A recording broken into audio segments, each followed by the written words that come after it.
Interessante que esse rei francês era conhecido como o Belo. Não sei se ele era realmente bonito, né?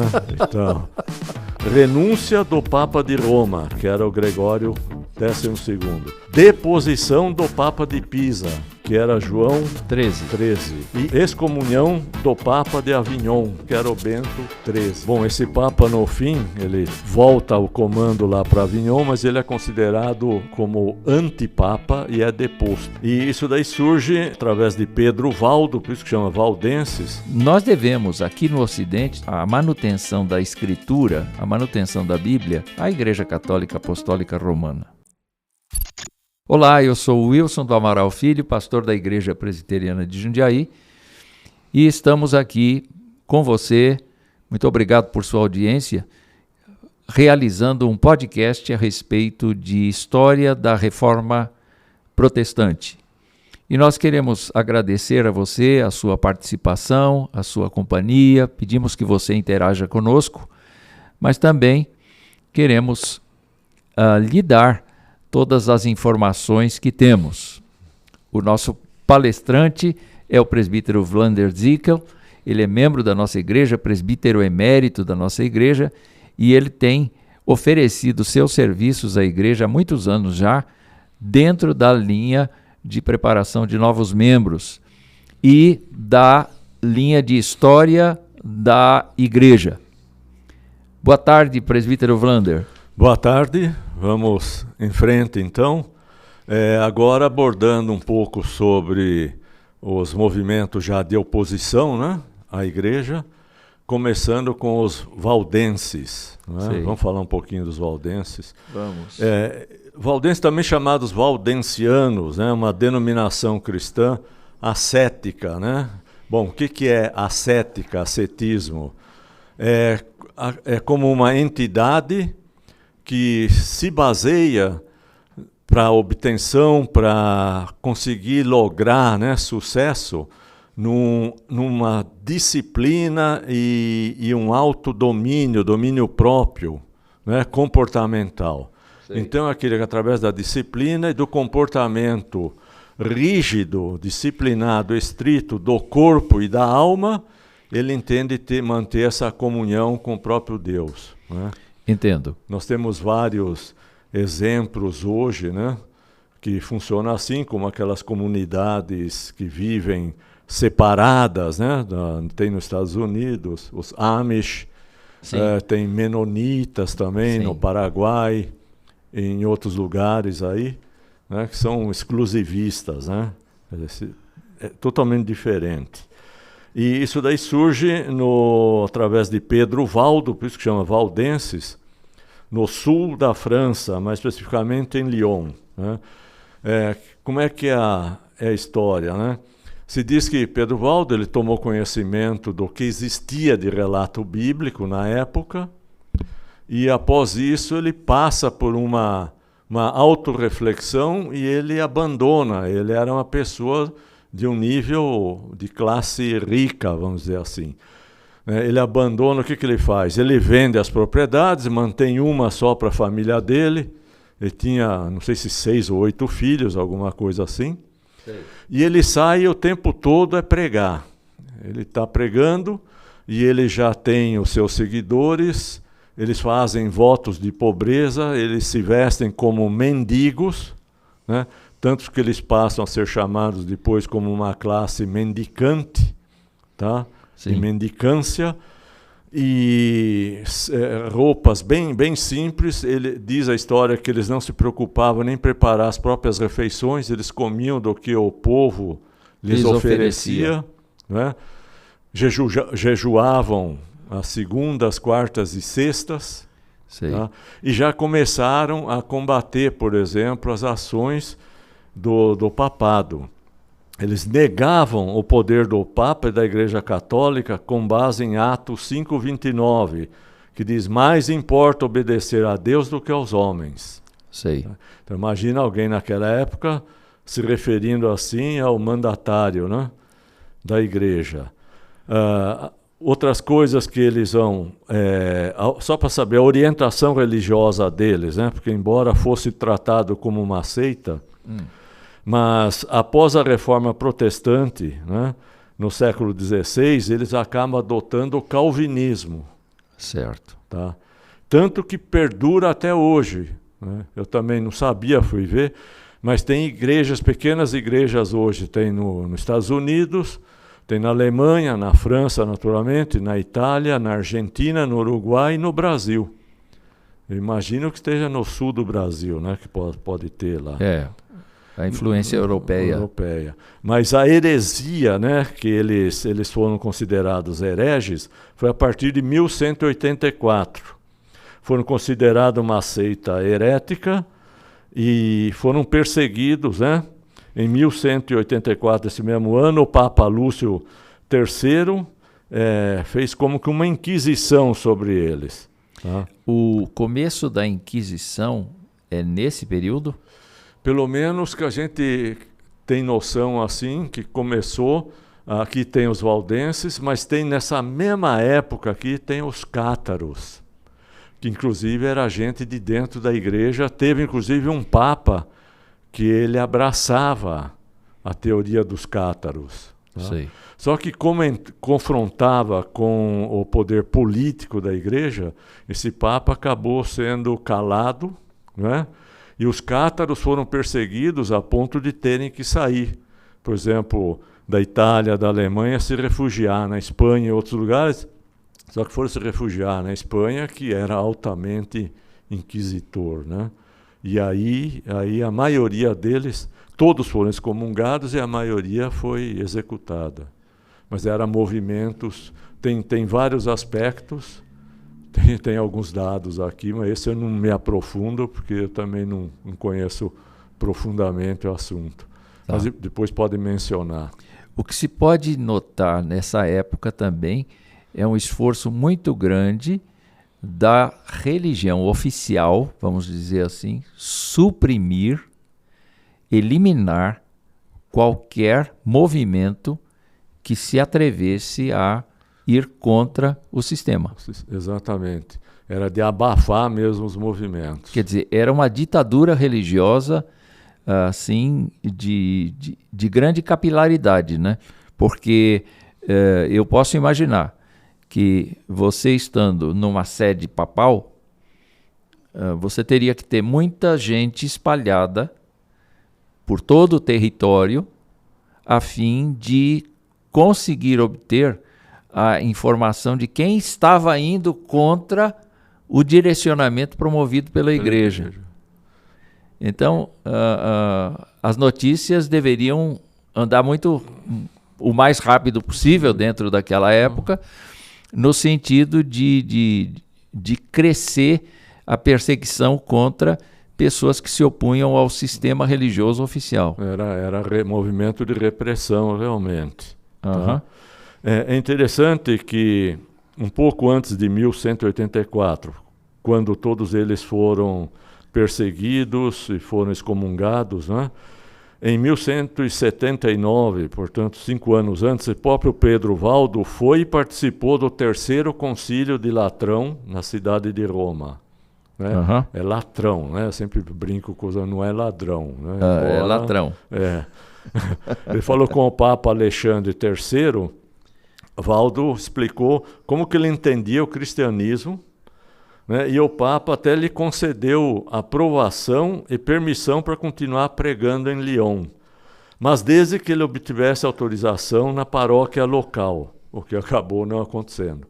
O bispo local não quis concorrência, não queria problema, proibiu, né?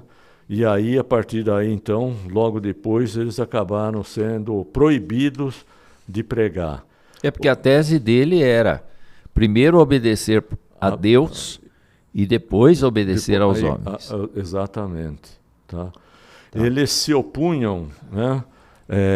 Bom, nós vamos ver. Na Itália também tinha um outro grupo de valdenses, se vê que a coisa já estava espalhando, conhecidos como humilhados da Lombardia. Sei. Pelo mesmo motivo de voto de pobreza. Né?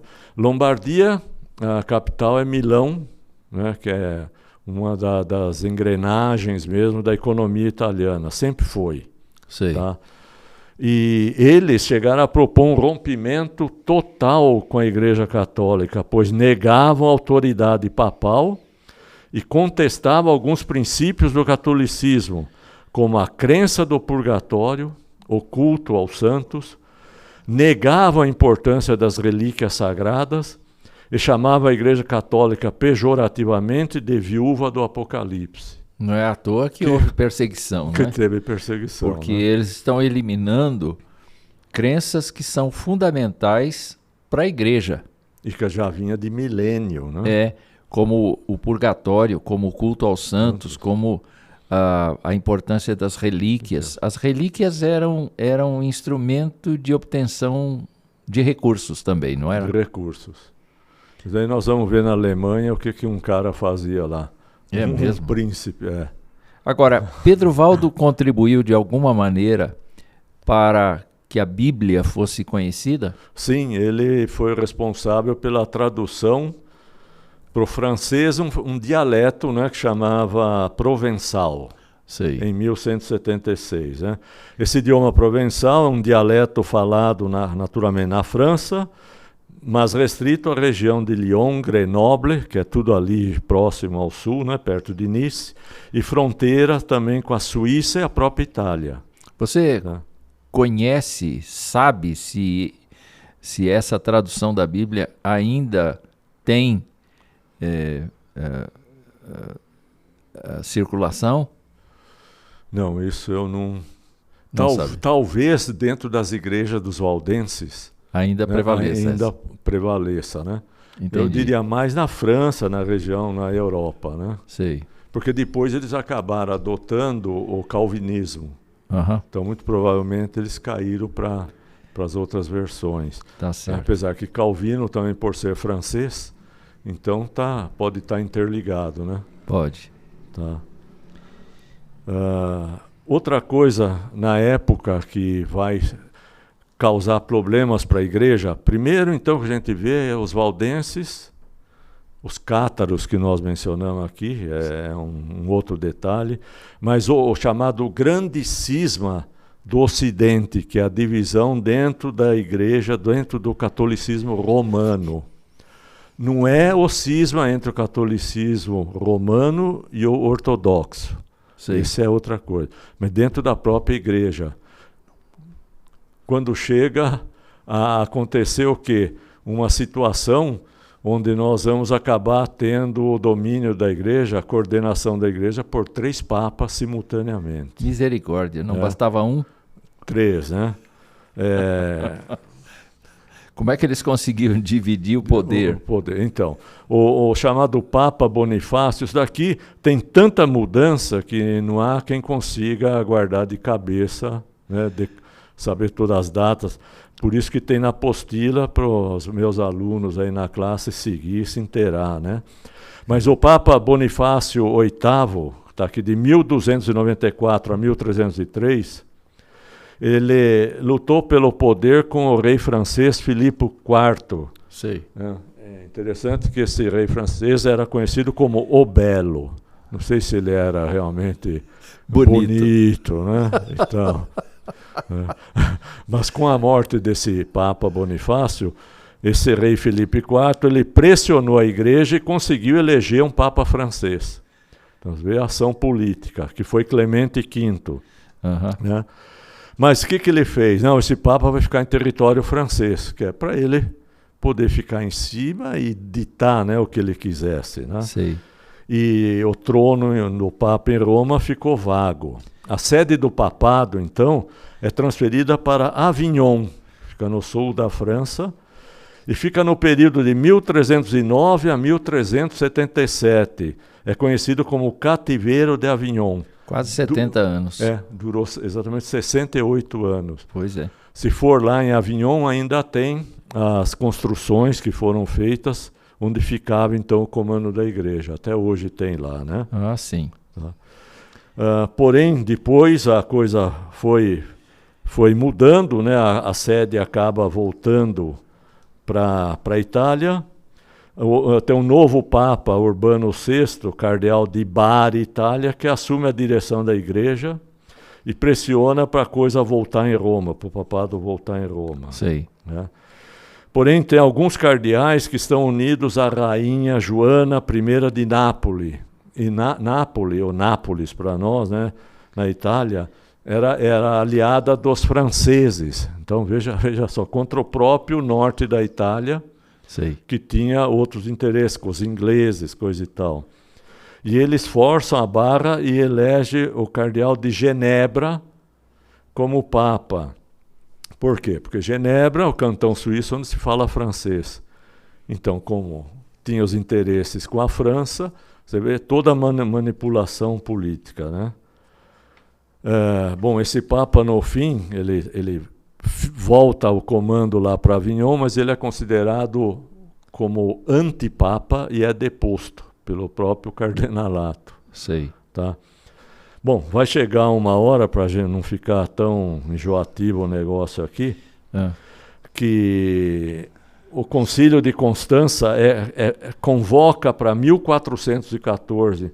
Então, vocês veem, um negócio que iniciou em 1309, foi até 1417, 108 anos dura esse negócio de três papado dividido, né? É muito tempo. Muito tempo. Imagina quantas gerações passaram aí, né? É. E o Concílio de Constança, de 1414, é para solucionar a crise dos três papas e das sedes dos pontificados. Sei. O Conselho decidiu pelo seguinte, vejam só, renúncia do Papa de Roma, que era o Gregório XII, deposição do Papa de Pisa, que era João 13, e excomunhão do Papa de Avignon, estava na França, que era o Bento XIII. Quer dizer, nenhum dos três servia. Não. E aí quem que eles põem? Martinho V. Coincidência, né, os nomes. Martinho V e depois vamos ter Martin Lutero, Martinho Lutero, né? Isso exatamente 100 anos antes de Martinho Lutero pregar as 95 teses.